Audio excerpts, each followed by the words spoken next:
Oi pessoal, tudo bom com vocês? Eu sou a Dayana Camilo, mais conhecida como a mamãe da Manu, e no vídeo de hoje é para falar sobre uma situação que eu passei com a Manu esses dias e como eu lidei para resolver esta situação. Uma situação que aparentemente pode ser muito simples, simplesmente a Manu não quis entrar na escola do nada, e como que eu agi neste momento? Tá, muita gente vai falar, nossa, e aí? Ela só não quis entrar na escola, foi um dia que ela não estava afim. Toda criança tem esse momento de não querer entrar na escola, hoje eu não quero ir. Sim, só que a gente precisa sempre analisar o quê? Se todo dia a criança vai para a escola sorrindo, entra alegre, fica bem o dia todo, o que aconteceu de um dia para o outro para ela simplesmente não querer entrar na escola? Isso é uma coisa que a gente precisa sim saber se está acontecendo alguma coisa dentro da escola, se aconteceu alguma coisa fora da escola, se aconteceu algo dentro da nossa casa que deixou a criança incomodada. A gente está falando de uma criança autista, uma criança que tem questões sensoriais, que às vezes uma coisa que não tem nada a ver com a história, com a escola, pode ter influenciado nessa atitude, nesse comportamento dela, tá bom?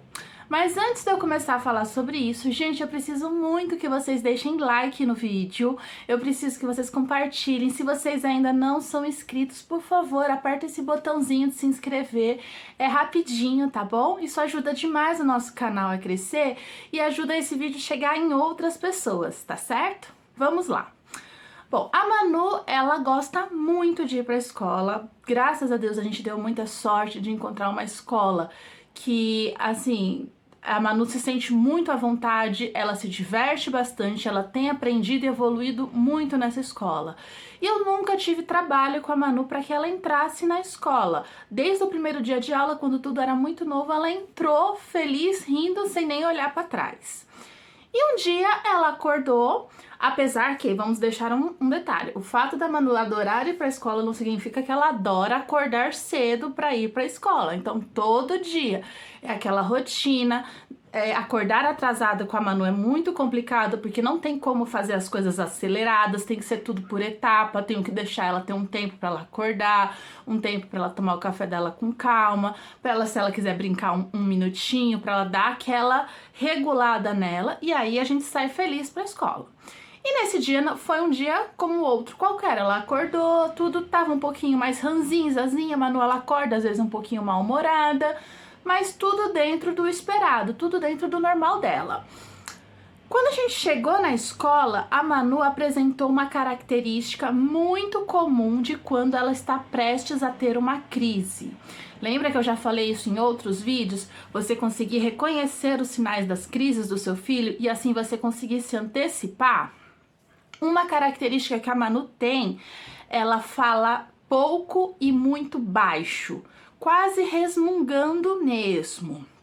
A Manu é uma criança extremamente tagarela, graças a Deus, ela fala até demais, tem horas até que você começa a não conseguir ouvir os seus próprios pensamentos com ela falando, emendando uma coisa com a outra. Às vezes eu preciso falar, filha, fala um pouco mais baixo, porque ela se empolga no assunto, começa a falar muito alto.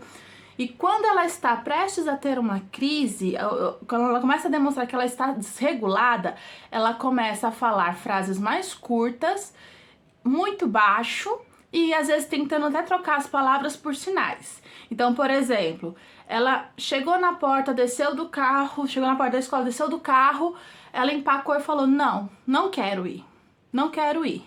E aí eu perguntava por que ela abaixava a cabeça, que também é um outro sinal dela, abaixava a cabeça, falava alguma coisa muito baixinha que eu não estava conseguindo entender, até por causa do barulho em volta, né, da entrada da escola, e ficava tentando apontar.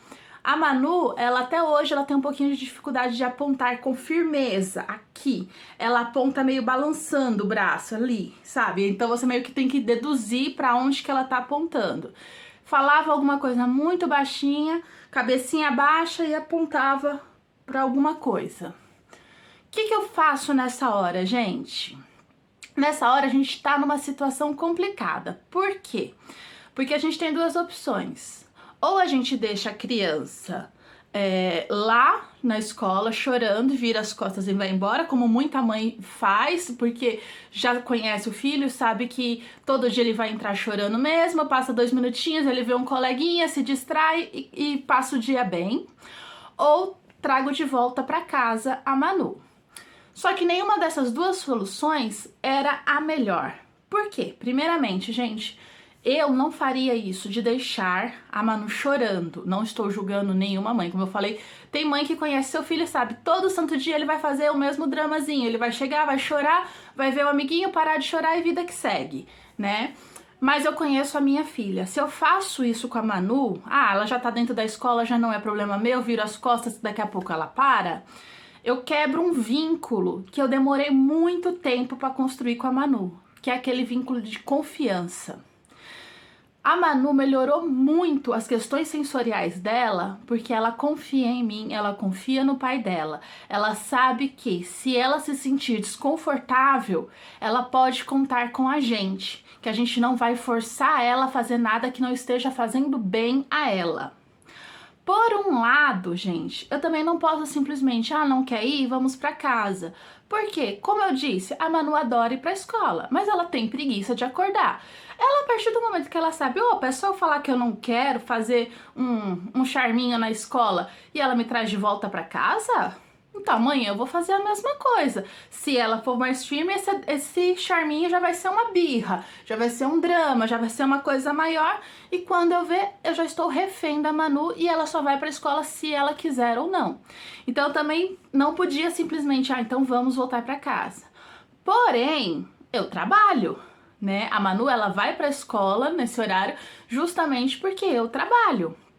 Trabalho dentro de casa? Sim, mas é óbvio que com a Manu dentro de casa, a minha concentração pro trabalho diminui. Eu preciso que ela esteja na escola. Num feriado, numa situação qualquer, que ela não tá muito bem, que ela tá resfriadinha, tudo bem. É uma coisa sazonal. Mas trazer ela sempre para casa complica também a minha jornada de trabalho.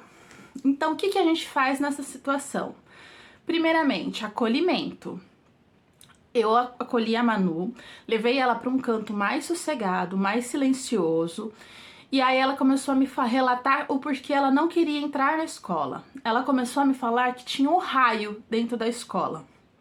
Tem um raio, eu tô com medo, eu não quero que ele me pegue, se ele me pegar eu vou morrer.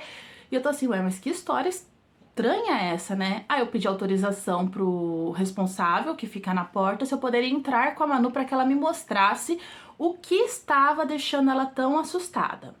Ela me levou até a caixa de força, onde tem aquela placa perigo e aquele desenho de um raio.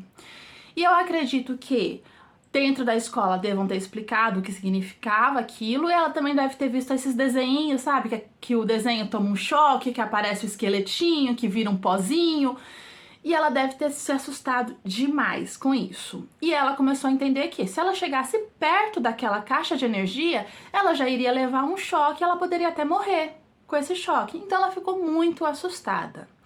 Mas eu conheço a Manu e eu sei que aquilo era só uma das coisas que estavam incomodando ela, porque a Manu, ela já compreende bastante a nossa explicação. Então se a gente só explicasse para ela como que funcionasse, demonstrasse que a caixa de força é segura e tudo, aquilo já seria um problema resolvido. Mas ela estava muito relutante com aquilo. E aí que entra aquela questão de você conseguir se comunicar com o seu filho, conhecer os sinais do seu filho. Eu percebi que tinha algo a mais acontecendo. E aí eu vou dizer pra vocês. A Manu, ela tem uma questão sensorial, da qual ela tem a necessidade de estar sempre com um objeto na mão. Normalmente uma boneca. Quem acompanha o nosso Instagram, o Mundo da Manutea, já deve ter notado que a maioria das fotos da Manu, ela tá com um bichinho na mão. Ou é uma pelúcia, uma boneca, ou várias, né? Ela sempre está com esse brinquedo na mão. Tanto que ela tem autorização da escola para estar levando o brinquedo todo dia. Porque eles entendem que não é um brinquedo que ela quer levar para brincar. É algo que deixa ela bem. Porém, apesar de sempre respeitar demais essa necessidade da Manu, eu entendo que em algumas situações esse brinquedo atrapalha ela, principalmente na escola. Porque enquanto em alguns momentos a professora está passando alguma atividade, a Manu está distraída com o brinquedo.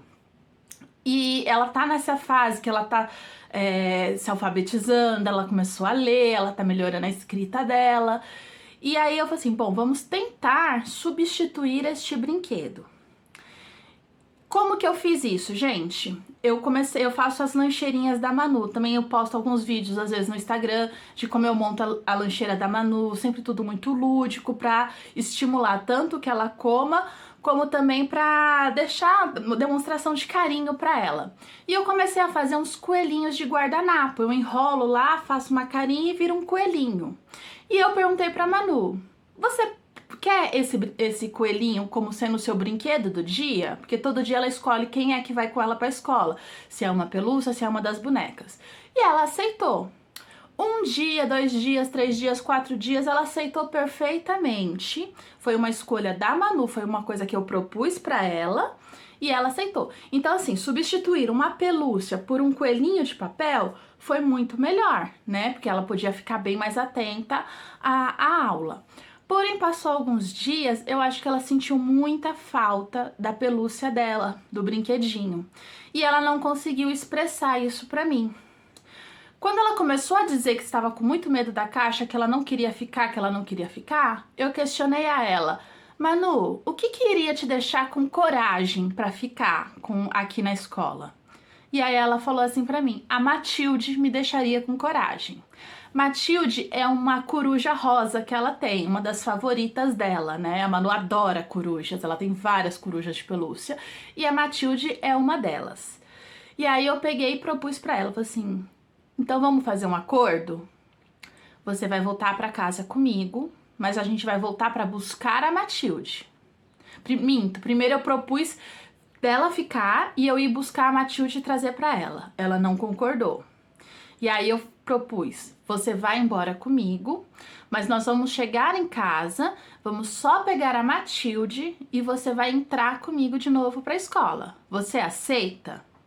Nesse momento parecia que ela já se acalmou praticamente por inteira. Lógico que ela continua um pouquinho desregulada, um pouquinho distraída, mas ela conseguiu se manter mais receptiva a diálogo, a comando. Ela falou, tudo bem. E aí no caminho de volta, né, que dá uns 5 minutinhos, eu continuei conversando com ela. Comecei a falar sobre para que existia a caixa de força, fui explicando que a necessidade da caixa de força não é para dar choque, e sim para que a sala de aula delas fique clara, para que a tia da cozinha consiga fazer o almoço dela, para que no banheiro tenha luz na hora que ela for usar, para poder mexer no computador da escola, e que era seguro, porque o tio Paulo cuida dali, o tio Paulo não deixa ninguém abrir, porque só ele tem a chave, que a porta é muito dura, que nenhum adulto consegue abrir, que nem eu que sou grande consigo abrir, e que era tudo seguro, e também reforçando que estamos voltando para casa para pegar a Matilde, nós temos um acordo, não é? A mamãe está cumprindo a parte dela, você vai cumprir a sua parte. Sim, tudo bem. Chegamos em casa, pegamos a pelúcia dela, ela não questionou nenhum momento, ela realmente, quando a Manu fala que vai fazer uma coisa, dificilmente ela volta atrás na palavra dela, assim como também se você voltar atrás na sua palavra é um problema muito grande com a Manu. Pra Manu, tudo que é acordado tá bem resolvido. Pegou a pelúcia dela, voltamos pro carro. Já dentro do carro, na volta, ela já começou a pedir pra ligar as músicas que ela gosta, o rockzinho que ela gosta de ouvir de manhãzinha. Chegamos, o portão já estava fechado, assim, a gente vai entrar pela diretoria. E aí ela me falou, mamãe, na diretoria também tem uma caixa de força, no primeiro andar, no segundo e na quadra. Todas estão seguras? Eu falei assim, todas estão seguras. E você tá com a Matilde, então você pode ficar tranquila. E a Manu entrou, Durante o dia foi um dia normal, tranquilo, ela não teve mais nenhum problema com isso. De vez em quando ela pergunta de novo para um ou outro funcionário da escola: a caixa está tranquila? A caixa está segura? Sim, Manu, não tem problema nenhum com a caixa, e ela volta à rotina dela normalmente. Ela não perdeu a aula, foi uma coisa que, assim, contando parece que foi longo todo o processo, mas foi uma coisa assim que me atrasou 20 minutos a mais na minha rotina diária com ela, né? Desde o conversar, o entender o que estava acontecendo, negociar com ela, voltar para casa, pegar a solução e voltar para a escola. Não me atrapalhou no meu trabalho, não atrapalhou na rotina da escola dela. No dia seguinte ela voltou para a escola normalmente. Foi importante isso acontecer para eu entender que ela ainda não estava pronta para se desapegar do objeto regulador dela. Também foi bom para ela reforçar que ela pode confiar em mim, tanto que eu não vou nunca deixar ela desamparada dentro da escola sem ela se sentir segura, como se também nessa questão do objeto regulador que eu sempre vou estar respeitando a necessidade dela. E é isso, pessoal. Era esse vídeo que eu queria contar pra vocês sobre como é importante a gente conhecer os sinais que os nossos filhos passam, como é importante a gente respeitar os limites dele, mas também como é importante a gente criar regras com eles, porque ao mesmo tempo que a gente não pode passar por cima dos limites deles, a gente também tem que tomar muito cuidado para não criar maus costumes neles, né? Criar atalhos que eles possam saber assim, opa, aqui eu consigo fazer do jeito que eu quiser, e isso trazer um novo mau costume. Eu espero que vocês tenham gostado do vídeo. Um grande beijo, pessoal, e tchau!